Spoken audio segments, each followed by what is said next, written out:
Hare Krishna, welcome to পাওয়ানিস daily blog. প্রচণ্ড গরম পড়েছে আর আমার পার্সেল ঢাকাতে এসে বসে রয়েছে 10 দিন ধরে, কিন্তু আমি যাওয়ারই টাইম পাচ্ছি না। তাই আমি কালকে রিস্ক নিয়ে চলে আসি ঢাকাতে। জাস্ট ঘরে থেকে বেরিয়েছি আর ঘেমে পুরো অবস্থা খারাপ। ভাই এসে সিএনজিতে করে দিয়ে গিয়েছে আর বেজে এসে প্রথমেই আমি আমার পার্সেলগুলো নিয়ে বসেছি। ধৈর্য এত কম হয়ে যাওয়ায় সবগুলো ব্যাগ কেটেই আমি পার্সেল ওপেন করেছি। আমার প্রভু প্রতিটা জিনিস কষ্ট করে খুঁজে খুঁজে নিয়ে এসে পাঠিয়েছে, তাকে ধন্যবাদ। পার্সেল ওপেন করে গিয়েছিলাম সুন্দরবন কুরিয়ারে, কারণ ঈশ্বরদীতে কিছু জিনিস পাঠাতে হবে।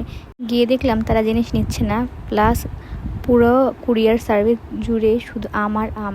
এদিকে লোকেশ্বরী বসে বসে তিলক দিচ্ছে।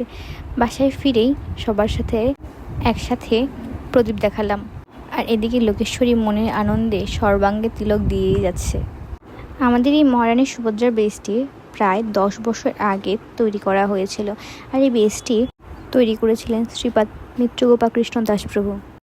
সকালের প্রসাদ পেয়ে প্রায় 12:30টার দিকে আমি চলে আসি কারওয়ানবাজার মেট্রো স্টেশনে। সেখানে এত বেশি ভিড় ছিল, লাইনের প্রায় 10-15 মিনিট দাঁড়িয়ে থাকার পর টিকিট কাটতে পেরেছি। সবাই ঈদের বন্ধে ছুটি কাটিয়ে বাসা থেকে ব্যাক করছে, তাই এত ভিড় হচ্ছে। চোখের সামনে দিয়ে ট্রেনটা চলে গেল। কপাল খারাপ থাকলে যা হয় আর কি।